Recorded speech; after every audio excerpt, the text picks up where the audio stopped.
जय हिंद दोस्तों, स्वागत है आप सभी का आपके अपने चैनल सिलेक्शन मेंटर पे। आज जो है वो हम लोग अर्थशास्त्र के प्रश्न करेंगे। साथ में आज हमने उत्तर प्रदेश विशेष के भी दो चार प्रश्न इसमें जोड़े हैं। ठीक है, तो आज अर्थशास्त्र और उत्तर प्रदेश विशेष दोनों के प्रश्न आपको देखने को मिलेंगे। देखिएगा, मैंने कल आप लोगों से कहा था कि जो ये सब्सक्राइबर का जो आंकड़ा है ये 750 से पार हो जाए, लेकिन आप लोग नहीं करवा पाए। तो कोशिश है कि रात के जो 10 बजे वाली क्लास है इसमें आप लोग पार करा देंगे। ठीक है, रात के 10 बजे जो है वो आप लोगों की हिंदी की क्लास है। हिंदी में आप लोगों को टॉप 30 जो प्रैक्टिस क्वेश्चन होंगे वो आज आपको देखने को मिलेंगे। और आप सभी से एक निवेदन है कि वीडियो को सबसे पहले तो आप लोग लाइक कर दीजिएगा और वीडियो को शेयर कर दीजिएगा। चलिए हम लोग शुरू करते हैं आज का अपना पहला प्रश्न। पहला प्रश्न है कि प्रधानमंत्री संपदा योजना को कब मंजूरी प्रदान की गई थी। ए ऑप्शन है वर्ष 2016, बी ऑप्शन है वर्ष 2017, सी ऑप्शन है वर्ष 2018 और डी ऑप्शन है वर्ष 2015।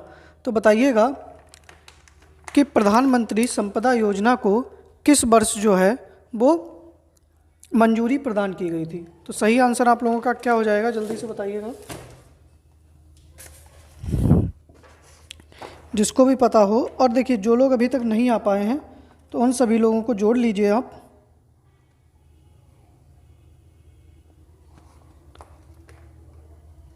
सभी लोगों को जोड़ लीजिएगा। हाँ, तो इस प्रश्न का सही आंसर आपका हो जाएगा वर्ष 2017। कब मंजूरी प्रदान की गई थी? वर्ष 2017 में जो है वो प्रधानमंत्री संपदा योजना को मंजूरी प्रदान की गई थी। ठीक है, अगला प्रश्न है हमारा कि भारत का पहला विशेष आर्थिक क्षेत्र स्पेशल इकोनॉमिक जोन जो है वो कहाँ स्थापित किया गया था। नोएडा उत्तर प्रदेश में, मुंबई महाराष्ट्र में, कांडला गुजरात में या हैदराबाद तेलंगाना में। तो बताइएगा भारत का पहला जो विशेष आर्थिक क्षेत्र है वो कहाँ स्थापित किया गया था। तो इस प्रश्न का सही आंसर आप लोगों का क्या हो जाएगा, जल्दी से बताइएगा।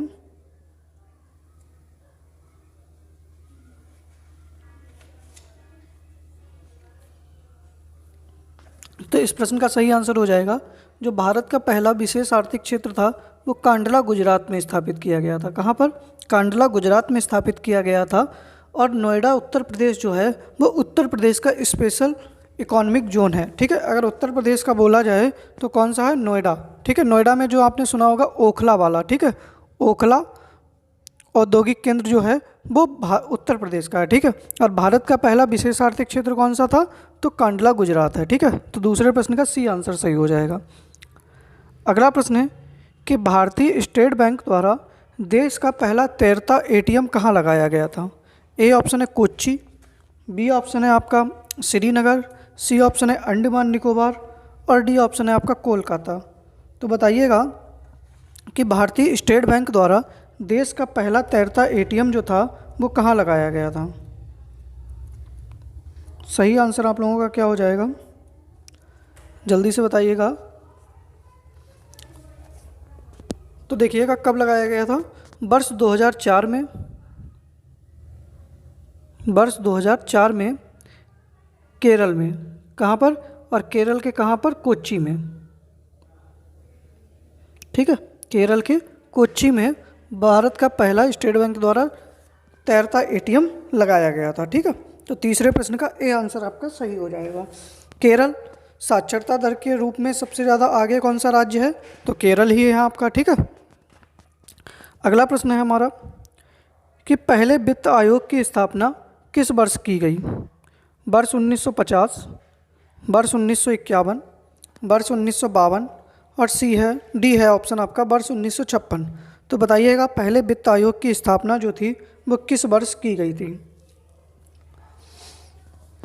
और पहले वित्त आयोग जो थे उसके अध्यक्ष कौन थे? जो पहला वित्त आयोग आया था इसके अध्यक्ष कौन थे?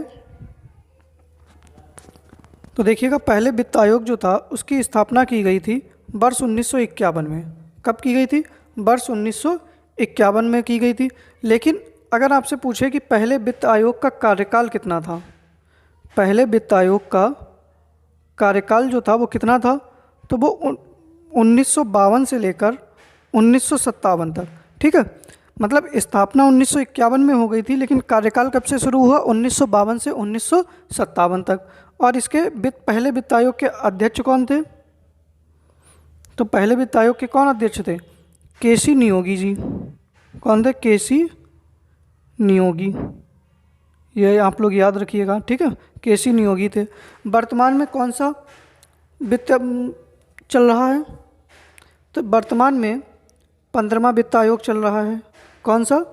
15वां वित्त आयोग चल रहा है। और यह, ठीक है, 15वां वित्त आयोग चल रहा है और इसकी स्थापना 2017 में हुई थी, लेकिन यह प्रभावी कब से है आपका? 2020 से, ठीक है, 2026 तक। ये 6 साल के लिए प्रभावी है। मतलब जो 15वां वित्त आयोग है वो 2020 से प्रभावी है। इसका कार्यकाल कितना है? 2020 से 26 तक। और 15वें वित्त आयोग के अध्यक्ष कौन है? तो कौन है? एन.के. सिंह। कौन है? एन.के. सिंह। 15वें वित्त आयोग के अध्यक्ष कौन है? एन.के. सिंह है, ठीक है। तो इस प्रश्न का तो आंसर बी आपका सही हो जाएगा। अच्छा, एक लोग और बताइएगा, एक प्रश्न और है कि वित्त आयोग किस अनुच्छेद में है? कौन सा आर्टिकल है वित्त आयोग से संबंधित, कौन सा अनुच्छेद है? आप लोग कमेंट बॉक्स में बताइएगा। तब तक हम लोग अगला प्रश्न लेते हैं। अगला प्रश्न है कि मक्का उत्पादन में शीर्ष राज्य है गुजरात, उत्तर प्रदेश, राजस्थान, कर्नाटक। तो बताइएगा कि मक्का उत्पादन में कौन सा राज्य शीर्ष पर है? हाँ, तो कौन सा हो जाएगा आपका? वित्त आयोग से संबंधित कौन सा अनुच्छेद है? तो वित्त आयोग से संबंधित कौन सा अनुच्छेद है? 280, ठीक है। कौन सा है? अनुच्छेद 280 जो है वो वित्त आयोग से संबंधित है। या वित्त आयोग का गठन वगैरह किस में होता है? तो अनुच्छेद 280 में होता है। तो बताइएगा, अगला प्रश्न है आप लोगों के लिए कि मक्का उत्पादन में शीर्ष राज्य कौन सा है?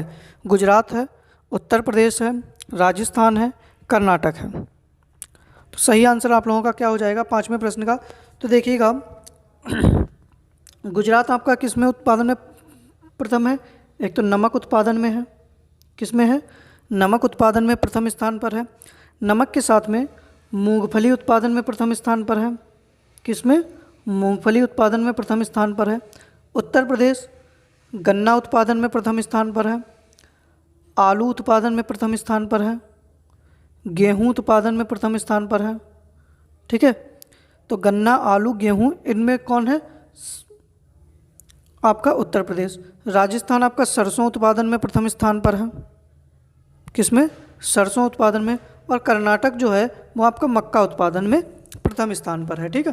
तो 5वें प्रश्न का डी आंसर आपका सही हो जाएगा कि मक्का जो होता है उत्पादन सबसे ज़्यादा कर्नाटक में होता है। लेकिन मक्का का जो सर्वाधिक क्षेत्रफल है, ठीक है, मतलब कहाँ पर बोई सबसे ज़्यादा जाती है, तो वो राजस्थान में। लेकिन उत्पादन की दृष्टि से देखा जाए तो कर्नाटक जो है वो प्रथम स्थान पर है, ठीक है। तो 5वें प्रश्न का आपका डी आंसर बिल्कुल सही हो जाएगा। याद रखिएगा, गुजरात किस में है? नमक और मूंगफली उत्पादन में। अच्छा, एक प्रश्न है कि कपास उत्पादन में कौन सा राज्य प्रथम स्थान पर है? कपास उत्पादन में कौन सा राज्य प्रथम स्थान पर है?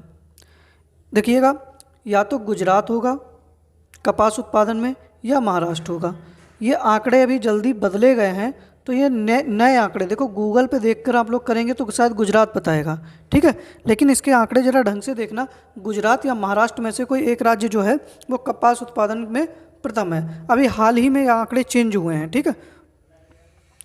अगला प्रश्न है आप लोगों के लिए कि जैसे जैसे अर्थव्यवस्था का विकास होता है वैसे वैसे जीडीपी में जो तृतीयक क्षेत्र होता है ना, उसका अंश बढ़ता है या घटता है या स्थिर रहता है या पहले घटता है फिर बढ़ता है?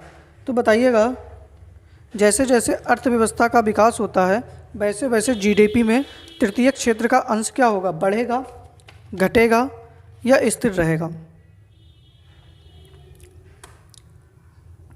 तो इस प्रश्न का सही आंसर आप लोगों का क्या हो जाएगा 6ठे प्रश्न का?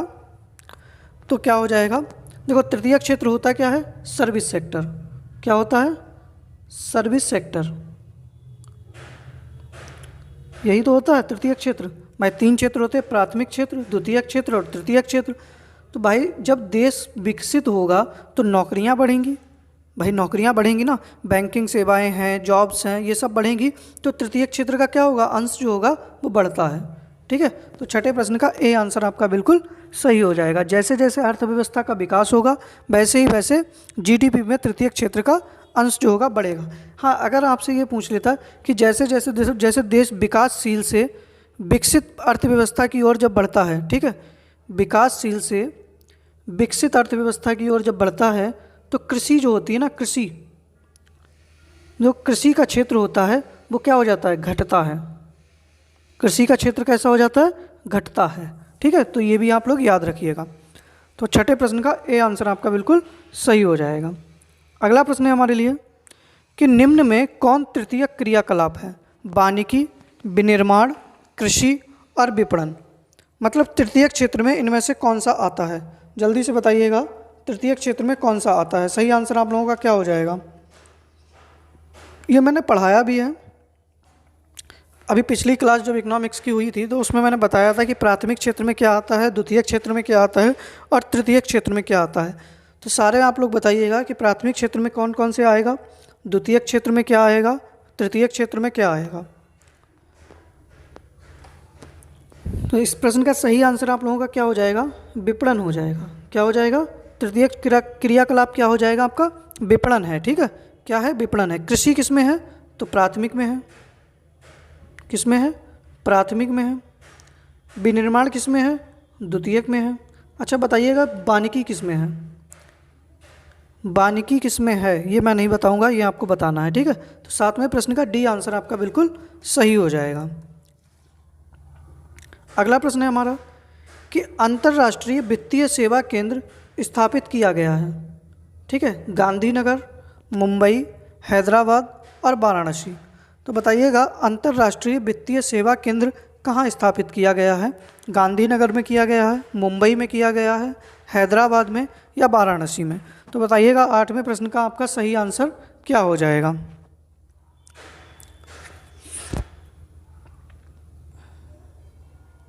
जल्दी से सही आंसर करिएगा। और देखो, जो लोग वीडियो अभी तक लाइक नहीं किए हैं वो सब लोग वीडियो को लाइक कर दीजिएगा। और जो लोग टेलीग्राम चैनल नहीं ज्वाइन किए हैं उनसे निवेदन है कि टेलीग्राम चैनल को ज्वाइन कर लीजिएगा। आज जितनी भी पीडीएफ्स हैं कोशिश करेंगे आप लोगों को सारी पीडीएफ्स जो अभी रह गई हैं, ठीक है, एक बार कोई लोग बता देना, एक बार टेलीग्राम पे मैसेज कर दीजिएगा कि कौन कौन सी पीडीएफ रह गई हैं। मैं सारी पीडीएफ जो है आज वो आपको विद आंसर भेजने की पूरी कोशिश करूँगा। ठीक है, तो अंतर्राष्ट्रीय वित्तीय केंद्र सेवा केंद्र कहाँ स्थापित किया गया है, गांधीनगर में स्थापित किया गया है। कहाँ पर, गांधीनगर में स्थापित किया गया। तो आठवें प्रश्न का ए आंसर आपका सही हो जाएगा। और देखिए, रात के 10 बजे जो है वो आप लोगों के लिए हिंदी की क्लास है। ठीक है, तो सबसे निवेदन है कि हिंदी की क्लास में जुड़ना ना भूलिएगा और वीडियो को अधिक से अधिक कर दीजिएगा। और रात के 10 बजे तक ये 750 से ऊपर जो है वो हमें आंकड़ा छूना है। ठीक है, जो हमारे सब्सक्राइबर हैं कितने हैं अभी, जितने भी हैं इसमें कितने कम से कम ये 750 से ऊपर हो जाएंगे। अब ये आप लोगों को मेहनत करनी है। ठीक है, क्योंकि मैंने कल कहा था कि 7:15 वाली क्लास में हो जाएं, लेकिन नहीं हो पाए, तो रात के 10 बजे वाली क्लास तक हो जाने चाहिए। ठीक है, आठवें प्रश्न का ए आंसर सही है। ये कोई ज़ोर ज़बरदस्ती नहीं है, आप लोगों के ऊपर है। हाँ, एक चीज़ और है कि वीडियो ख़त्म हो जाया करे तब एक आप लोग कमेंट बॉक्स में ज़रूर एक बताइएगा कि क्लास आप लोगों को कैसी लग रही है। क्योंकि होता क्या है कि जब आप कमेंट बॉक्स में बताएंगे कि क्लास किस तरीके की लग रही है, ठीक है, तो जैसे यूट्यूब कभी कमेंट वगैरह देख के पढ़ता है तो वो हमारी, अगर उसमें अच्छी रिव्यू होंगे तो इसके लिए वो क्या करेगा कि हमारी वीडियो को अधिक से अधिक प्रमोट करेगा। तो मैं इसीलिए बार बार आप लोगों से कहता हूँ कि कोशिश करिए कि जब वीडियो ख़त्म हो जाया करे तो उसके बाद में एक कमेंट आप लोग ज़रूर कर दिया करें। ठीक है, तो ये आप लोगों से निवेदन है। तो आठवें प्रश्न का ए आंसर आपका सही हो जाएगा। अगला प्रश्न है कि निम्नलिखित में किस कर प्रणाली के अंतर्गत कर का भार धनी वर्ग की अपेक्षा निर्धन वर्ग पर अधिक पड़ता है। ठीक है, मतलब जो कर है वो धनी वर्ग पर कम पड़ेगा इसका प्रभाव, और निर्धन वर्ग जो है इस पर इसका प्रभाव अधिक पड़ता है। तो कौन सी वो कर प्रणाली है, प्रतिगामी कर प्रणाली है, प्रगतिशील कर प्रणाली है, या अनुपातिक कर प्रणाली है, या अवक्रमिक कर प्रणाली है। तो बताइएगा, 9वें प्रश्न का सही आंसर आप लोगों का क्या हो जाएगा।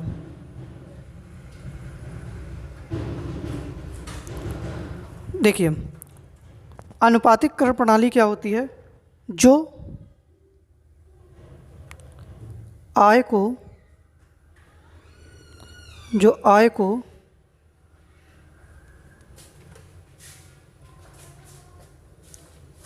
ध्यान में रखे बिना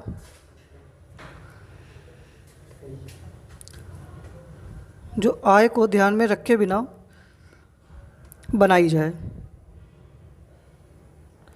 जैसे कि आपका जीएसटी। ठीक है,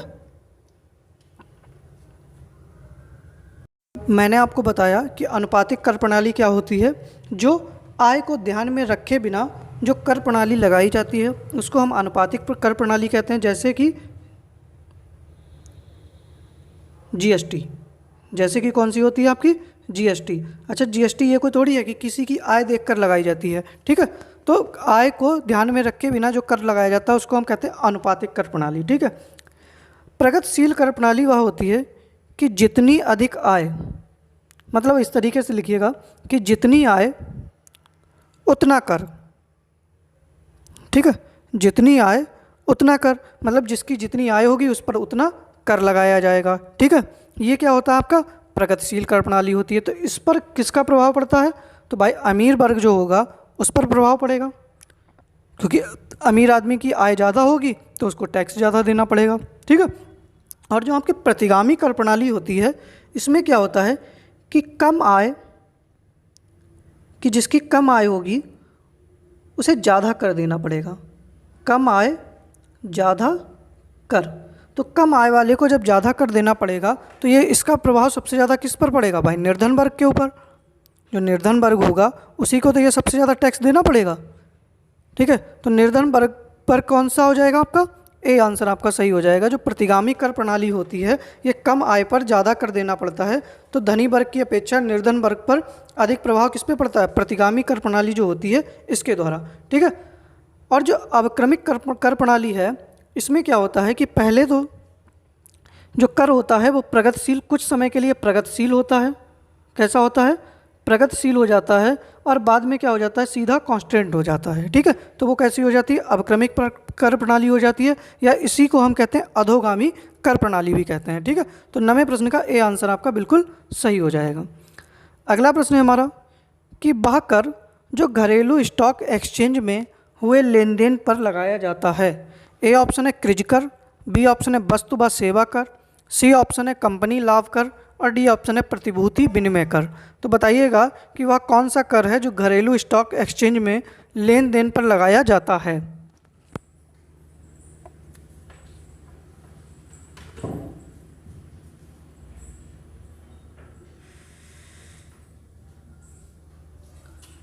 तो आपका सही आंसर क्या हो जाएगा? जो प्रतिभूति विनिमय कर होता है, कौन सा? प्रतिभूति विनिमय कर। ये आपका क्या हो जाएगा कि घरेलू स्टॉक एक्सचेंज में लेन देन पर लगाया जाता है। और जो प्रतिभूति विनिमय कर था इसको वर्ष 2014 में शुरू किया गया था। 2014 में शुरू किया गया था। और इस कर की दर का निर्धारण कौन करता है? ठीक है, प्रतिभूति विनिमय कर जो होता है इसकी दर का निर्धारण कौन करेगा? तो केंद्र सरकार करेगी। निर्धारण कौन करेगा? तो केंद्र सरकार करेगी। आप लोग ये भी याद रखिएगा, जो सेंट्रल गवर्नमेंट होगी वो इस दर का निर्धारण करेगी। ठीक है, तो 10वें प्रश्न का डी आंसर आपका बिल्कुल सही हो जाएगा। अगला प्रश्न है हमारा कि भारत में संपत्ति कर समाप्त कर दिया गया। ए ऑप्शन है 2013-14 में, 2015-16 में, या 2014-15 में, या 2017-18 में। तो बताइएगा कि भारत में जो संपत्ति कर है वो कब समाप्त कर दिया गया। देखिएगा, सबसे पहले तो अगर किसी को पता हो कि संपत्ति कर शुरू कब किया गया था। ठीक है, जो संपत्ति कर है आपका शुरू कब हुआ था? तो संपत्ति कर भारत में सबसे पहले कब लगाया गया था? 1 अप्रैल 1957 से शुरू हुआ था। 1 अप्रैल 1957 से शुरू हुआ था, और इसको समाप्त कब कर दिया गया? 2015-16 में। कब समाप्त कर दिया गया? जो 2015-16 में है, भारत में संपत्ति कर को क्या कर दिया गया? समाप्त कर दिया गया। ठीक है, तो 11वें प्रश्न का बी आंसर आपका बिल्कुल सही हो जाएगा। अगला प्रश्न है कि अर्थशास्त्र को धन का विज्ञान किस अर्थशास्त्री ने कहा है? जॉन मार्शल ने, एडम स्मिथ ने, या कीन्स ने, या फिशर ने। बताइएगा कि अर्थशास्त्र को धन का विज्ञान किस अर्थशास्त्री के द्वारा कहा गया है। तो सही आंसर आप लोगों का क्या हो जाएगा? जल्दी से बताइएगा।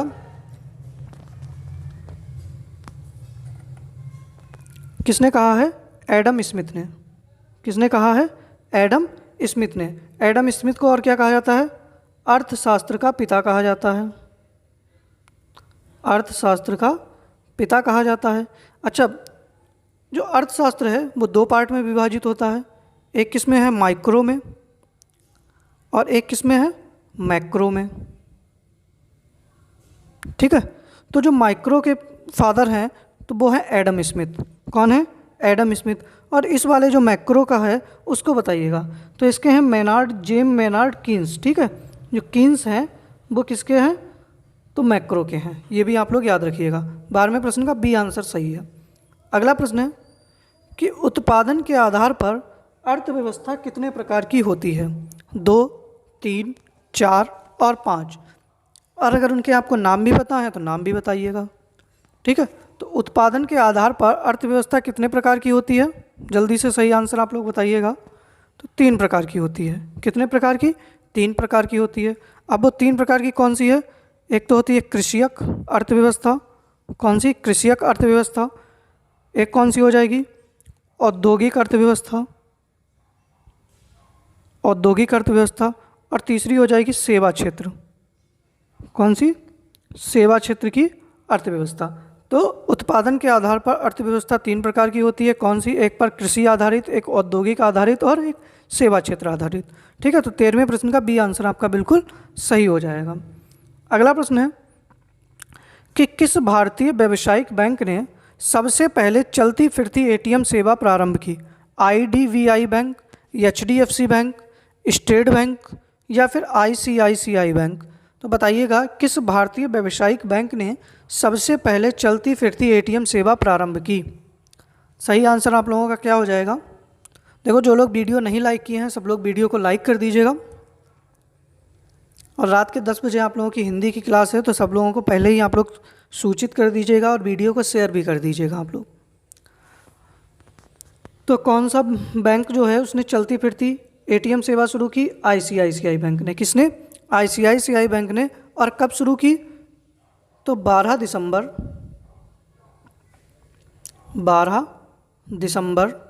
2002।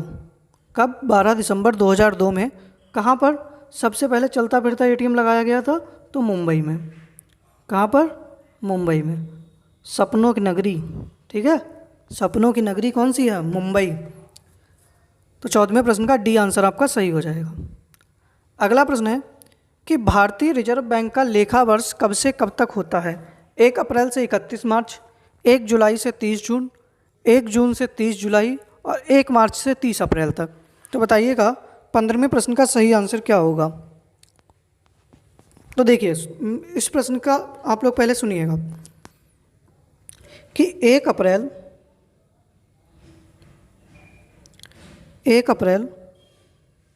2021 से 1 अप्रैल 2021 से आरबीआई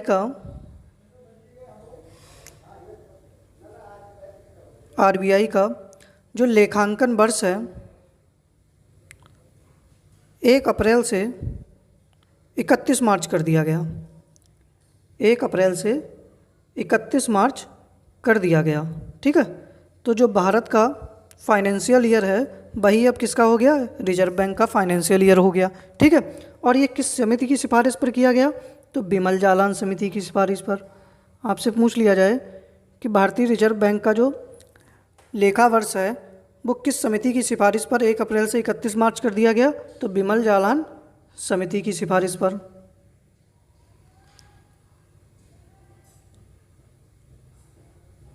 बिमल जालान समिति की सिफारिश पर। ठीक है, और पहले क्या था? तो पहले आपका होता था 1 जुलाई से 30 जून तक। हालांकि आयोग ने 1 जुलाई 30 जून ही सही आंसर माना है, लेकिन अब जो अपडेट आएगा क्योंकि 1 अप्रैल 2021 से बदला है तो अब आंसर आप लोगों का सही क्या हो जाएगा? 1 अप्रैल से 31 मार्च। ठीक है, 15वें प्रश्न का ए आंसर आपका बिल्कुल सही हो जाएगा। हालांकि अभी आप गूगल करेंगे या किसी बुक वगैरह में देखेंगे तो ज़्यादातर आपको 1 जुलाई से 30 जून तक मिलेगा। इसीलिए मैंने आपको पूरा बता दिया कि किस समिति की सिफारिश पर कब से ये चेंज हुआ है। तो ये सारी चीज़ें आप लोग चाहे नोट कर लीजिएगा चाहे याद रखिएगा, वो आपकी मर्जी है। ठीक है, 15वें प्रश्न का ए आंसर आपका बिल्कुल सही हो जाएगा। अगला प्रश्न है हमारा कि बाजार नियम किस अर्थशास्त्री ने प्रस्तुत किया था? जेबीसी ने, एडम स्मिथ ने, कार्ल मार्क्स ने, पॉल एलन ने।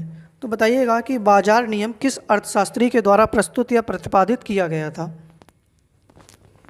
तो सही आंसर आप लोगों का क्या हो जाएगा, जल्दी से बताइएगा। तो बाजार नियम जो है वो जेबीसी के द्वारा प्रतिपादित किया गया था। किसके द्वारा? जेबीसी के द्वारा प्रतिपादित किया गया था या प्रस्तुत किया गया था। तो 16वें प्रश्न का ए आंसर आपका बिल्कुल सही हो जाएगा। ठीक है, अगला प्रश्न है कि भारतीय आर्थिक समीक्षा प्रकाशित करता है नीति आयोग, भारत सरकार, आरबीआई या वित्त मंत्रालय? तो सबसे पहले तो बताइएगा नीति आयोग की स्थापना कब हुई, नीति आयोग के वर्तमान में उपाध्यक्ष कौन है और वर्तमान में सीईओ कौन है? जल्दी से बताइएगा, नीति आयोग के वर्तमान उपाध्यक्ष और सीईओ कौन है?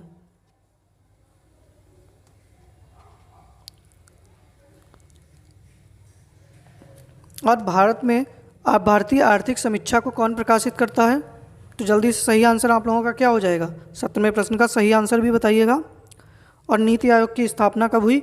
1 जनवरी 2015 को। सीईओ कौन है? परमेश्वरन अय्यर। और उपाध्यक्ष कौन है?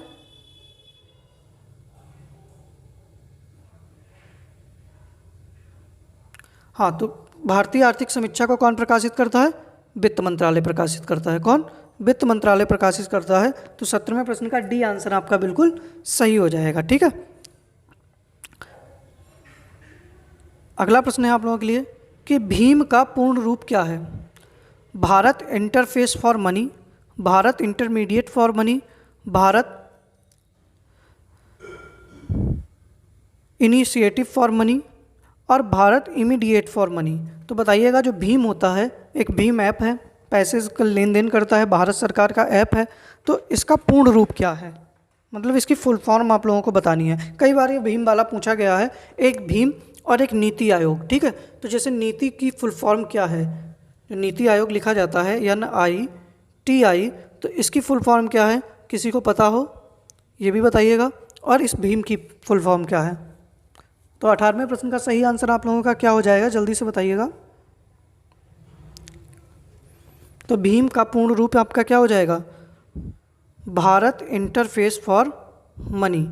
18वें प्रश्न का ए आंसर आपका बिल्कुल सही हो जाएगा कि भारत इंटरफेस फॉर मनी, ये सही आंसर हो जाएगा 18वें प्रश्न का। अगला प्रश्न है आप लोगों के लिए कि विकास की हिंदू दर का विचार किसने दिया या किसने प्रस्तुत किया?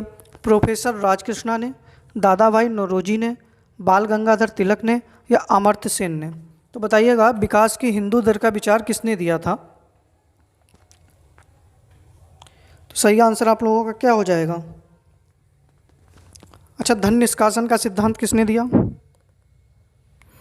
धन निष्कासन का सिद्धांत,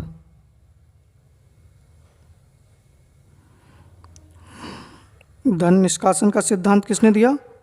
हाँ, तो सही है आपका, दादा भाई नौरोजी ने दिया था। और विकास की हिंदू दर का विचार किसने दिया था?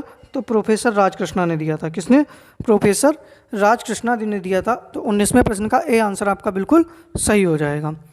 अगला प्रश्न है हमारा कि किस पंचवर्षीय योजना का मुख्य उद्देश्य मानव संसाधन का विकास करना था?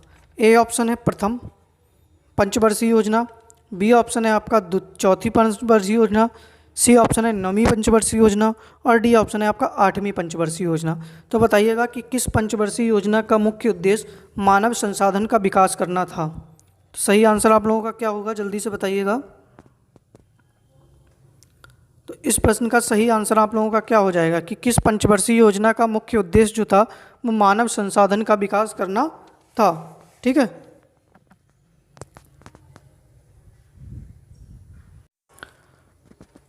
तो आपका सही आंसर बताइएगा। तो देखिए, जो प्रथम पंचवर्षीय योजना थी, इसका उद्देश्य क्या था कि कृषि का पुनर्गठन। क्या था? कृषि का पुनर्गठन। ठीक है, पहली पंचवर्षीय योजना का उद्देश्य क्या था? कृषि का पुनर्गठन। चौथी पंचवर्षीय योजना का क्या उद्देश्य था? तो स्थिरता के साथ समृद्धि, स्थिरता के साथ समृद्धि। और 9वीं पंचवर्षीय योजना का क्या उद्देश्य था? सामाजिक न्याय। क्या उद्देश्य था? सामाजिक न्याय। और 8वीं पंचवर्षीय योजना का उद्देश्य क्या था आपका? कि मानव संसाधन का विकास करना था। ठीक है, तो 20वें प्रश्न का डी आंसर आपका बिल्कुल सही हो जाएगा। ठीक है, अच्छा आप लोग बताइएगा कि द्वितीय पंचवर्षीय योजना का क्या उद्देश्य था? तो तीव्र औद्योगिकीकरण। क्या था? तीव्र औद्योगिकीकरण। आपसे मैं पूछूं कि भोजन, काम और उत्पादन का नारा किस पंचवर्षीय योजना में दिया गया? भोजन, काम, उत्पादन का नारा किस पंचवर्षीय योजना में दिया गया था? सही आंसर बोलिएगा जिसको पता हो कि भोजन, काम, उत्पादन का नारा जो था वो किस पंचवर्षीय योजना में दिया गया था? तो भोजन, काम, उत्पादन का जो नारा था वो 7वीं पंचवर्षीय योजना में दिया गया था। किसमें? 7वीं पंचवर्षीय योजना में। 7वीं पंचवर्षीय योजना में भोजन, काम, उत्पादन का नारा दिया गया था। निर्धनता का उन्मूलन का नारा किसमें दिया गया था? तो वो 5वीं पंचवर्षीय योजना थी। ठीक है, तो इस प्रश्न का सही आंसर आपका डी हो जाएगा। अगला प्रश्न है हमारा कि भारतीय अर्थव्यवस्था के उदारीकरण का अग्रदूत किसे कहा जाता है? एसपी गुप्ता को, पीसी महालनोबिस को, दादा भाई नौरोजी को या मनमोहन सिंह को? तो बताइएगा भारतीय अर्थव्यवस्था के उदारीकरण का अग्रदूत किसको कहा जाता है? तो देखिएगा एसपी गुप्ता ने क्या किया था? इंडियन, ठीक है, इंडिया विजन 2020 किसने तैयार किया था? एसपी गुप्ता ने तैयार किया था। ठीक है, और जो पीसी महालनोबिस थे, ये जो राष्ट्रीय आय समिति का गठन हुआ था 1949 में, ये इसके अध्यक्ष थे। और पहली बार राष्ट्रीय आय का 1876 में अनुमान किसने लगाया था? तो दादा भाई नौरोजी ने लगाया था। और भारतीय अर्थव्यवस्था के उदारीकरण का अग्रदूत किसको कहा जाता है? डॉक्टर मनमोहन सिंह को। क्योंकि देखो यही क्या लेकर आए थे? एलपीजी। क्या लेकर आए थे? एलपीजी। कब? वर्ष 1991 में। ठीक है, तो ये सही आंसर आप लोगों का क्या हो जाएगा? डी ऑप्शन आपका सही हो जाएगा। ठीक है, अगला प्रश्न है हमारा कि उत्तर प्रदेश का सबसे दक्षिणी जिला कौन सा है? सहारनपुर है, शामली है, सोनभद्र है या बलिया है? तो बताइएगा उत्तर प्रदेश का सबसे दक्षिणी जिला कौन सा है? सहारनपुर, शामली, सोनभद्र या बलिया? तो देखिए जो सहारनपुर है वो आपका सबसे उत्तरी जिला है। उत्तर प्रदेश का सबसे उत्तरी जिला कौन सा है? आप लोग याद रखिएगा या इस तरीके से याद रख लीजिए, या ठीक है ऐसे, ये इसी तरीके से होता है। तो ये आपका सबसे ऊपर उत्तर होता है, तो उत्तरी जिला कौन सा है? सहारनपुर। ठीक है, उत्तर प्रदेश का सबसे उत्तरी जिला कौन सा है? सहारनपुर। सबसे ज़्यादा जो आपका पूर्वी जिला कौन सा है? तो पूरब में क्या है? बलिया। क्या है? बलिया। पश्चिमी जिला कौन सा है? शामली। पश्चिमी जिला कौन सा है? शामली, ये है। ठीक है, और जो दक्षिणी जिला है वो कौन सा है? सोनभद्र। कौन सा है? सोनभद्र। तो आपका प्रश्न का आंसर क्या हो जाएगा? सी ऑप्शन सही हो जाएगा। एक ही ऑप्शन में मैंने आपको चारों पॉइंट बता दिए, देख लीजिएगा। सहारनपुर उत्तरी, शामली पश्चिमी, बलिया आपका पूर्वी और सोनभद्र दक्षिणी। याद रहेगा आप लोगों का? तो 22वें प्रश्न का सी आंसर आपका बिल्कुल सही हो जाएगा। ठीक है, अगला प्रश्न है कि 3 तरफ से मध्य प्रदेश से घिरा हुआ उत्तर प्रदेश का कौन सा जिला है? सोनभद्र, चित्रकूट, ललितपुर, महोबा। तो देखिएगा सबसे पहले तो आप लोग बताइएगा कि मध्य प्रदेश से कितने ज़िले लगते हैं? तो मध्य प्रदेश से यूपी के कितने ज़िले लगते हैं? 11 ज़िले। ठीक है, कितने ज़िले लगते हैं? 11। 4 तो ये हैं, बाकी 7 ज़िले और कौन से हैं वो भी आप लोग लिख लीजिएगा। आगरा, ठीक है, आगरा, इटावा, जालौन, झांसी, बांदा, प्रयागराज, मिर्ज़ापुर, ठीक है, मिर्ज़ापुर, और कौन सा, महोबा, ललितपुर, चित्रकूट, सोनभद्र। ठीक है, तो ये आपके कितने हो जाएंगे, 11 जिलों जो हैं वो मध्य प्रदेश से अपनी सीमा स्पर्श करते हैं। तो कौन सा जिला है उत्तर प्रदेश का जो मध्य प्रदेश में 3 तरफ से घिरा हुआ है, तो वो है आपका ललितपुर। कौन सा है, ललितपुर है। ठीक है, तो 23वें प्रश्न का सी आंसर आपका बिल्कुल सही हो जाएगा। ठीक है, आप लोग एक प्रश्न बताइएगा कि भारत का एकमात्र जिला जिसकी सीमा सबसे ज़्यादा राज्यों से स्पर्श करती है, मतलब 4 राज्यों के साथ में सीमा स्पर्श करती है, तो कौन सा है वो, सोनभद्र। कौन सा है, सोनभद्र। अच्छा, सोनभद्र की सीमा किन किन राज्यों से स्पर्श करती है बताइएगा। एक तो मध्य प्रदेश से, ठीक है, मध्य प्रदेश के बाद में बिहार से, ठीक है, मध्य प्रदेश, बिहार, छत्तीसगढ़ और झारखंड। मतलब ये पूरे भारत का एकमात्र ऐसा जिला है जिसकी सीमा 4 राज्यों से स्पर्श करती है, और पूरे भारत में ऐसा कोई भी जिला नहीं है जिसकी सीमा 4 राज्यों से स्पर्श करती हो। ठीक है, तो आप ये भी प्रश्न याद रखने हैं कि भारत का ऐसा कौन सा जिला है जिसकी सीमा 4 राज्यों से स्पर्श करती है, तो सोनभद्र। और राज्य कौन से हैं, मध्य प्रदेश, बिहार, छत्तीसगढ़ और झारखंड। तो इस प्रश्न का तो सही आंसर आपका ललितपुर हो जाएगा। ठीक है, अगला प्रश्न है हमारा कि चितौरा झील उत्तर प्रदेश के किस जिले में स्थित है। बहराइच में, संत कबीर नगर में, उन्नाव में और बलिया में। तो बताइएगा सही आंसर आप लोगों का क्या हो जाएगा कि चितौरा झील जो है वो उत्तर प्रदेश के किस जिले में स्थित है।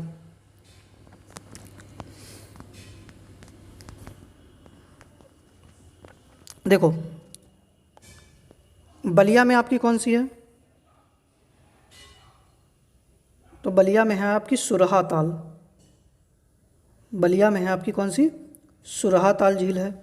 उन्नाव में आपकी कौन सी है, तो नवाबगंज है। कौन सी है, नवाबगंज है। ये पक्षी अभ्यारण्य भी है और एक झील भी है, और यहीं पर एक कुंद्रा समुंदर भी है। कुंद्रा समुंदर, ये भी झील का ही नाम है, समुंदर से आप समुद्र मत समझ लेना। ये भी कहाँ पर है, उन्नाव में है।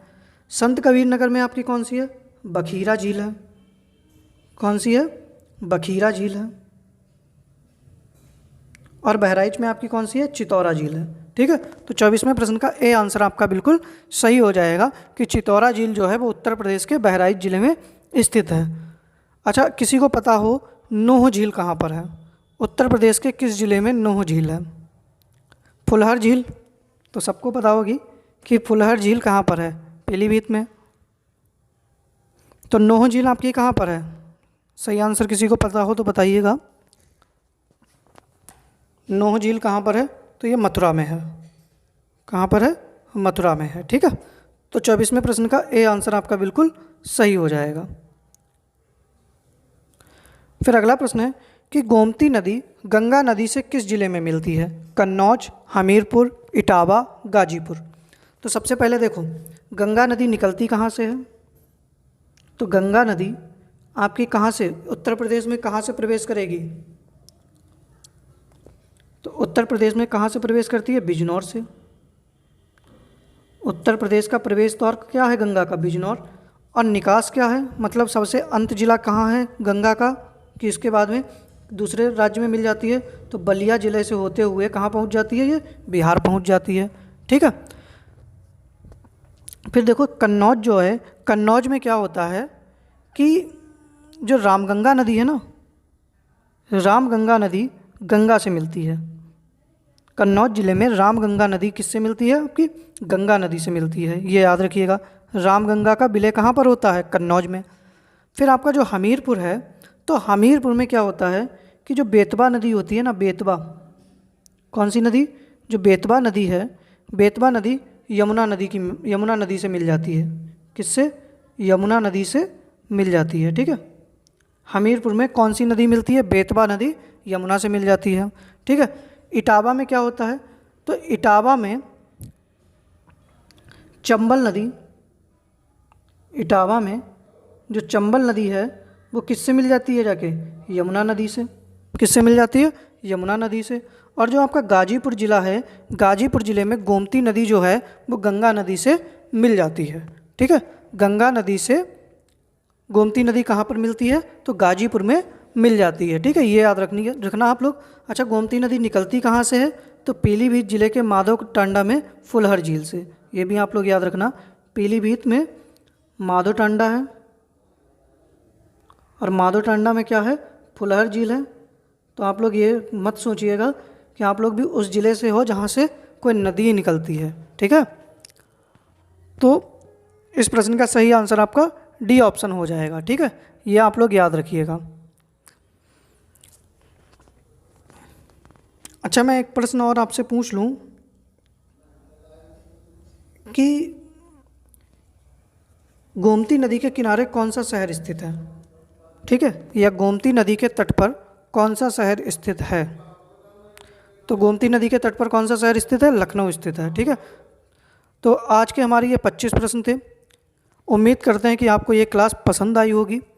देखिए, जो रात के 10 बजे आप लोगों की हिंदी की क्लास है, ठीक है, रात के 10 बजे आप लोगों की हिंदी की क्लास है, तो उस क्लास में आप लोग जुड़ना ना भूलिएगा। और जो आप लोग जो सब्सक्राइबर हैं, इनको आप लोग आज जो है वो 750 से प्लस करने का पूरा प्रयास करिएगा। ये आप लोगों से निवेदन है। मैंने एक चीज़ और आपसे कही है कि जब वीडियो अभी ख़त्म हो जाए, पहले तो आप लोग बताइएगा कितने प्रश्न आप लोगों के सही हुए हैं, और दूसरी चीज़ ये है कि जब वीडियो ख़त्म हो जाए, तो वीडियो ख़त्म हो जाने के बाद में आप सभी से निवेदन है कि एक कमेंट जो है वो आप ज़रूर करिएगा कि आपको क्लास कैसी लग रही है या किस तरीके के प्रश्न हैं। क्योंकि आप जितने अच्छे कमेंट करेंगे तो यूट्यूब को लगेगा कि अच्छा पढ़ा रहे हैं, तो वो मेरे चैनल को और ज़्यादा प्रमोट करेगा। ठीक है, तो ये आपसे निवेदन है कि आप लोग जो है वो वीडियो एक कमेंट ज़रूर करिएगा हर वीडियो के नीचे। ठीक है, बाकी उम्मीद कर रहे हैं कि वीडियो पसंद आई होगी। बाकी मिलते हैं रात के 10 बजे हिंदी वाली क्लास में। जय हिंद।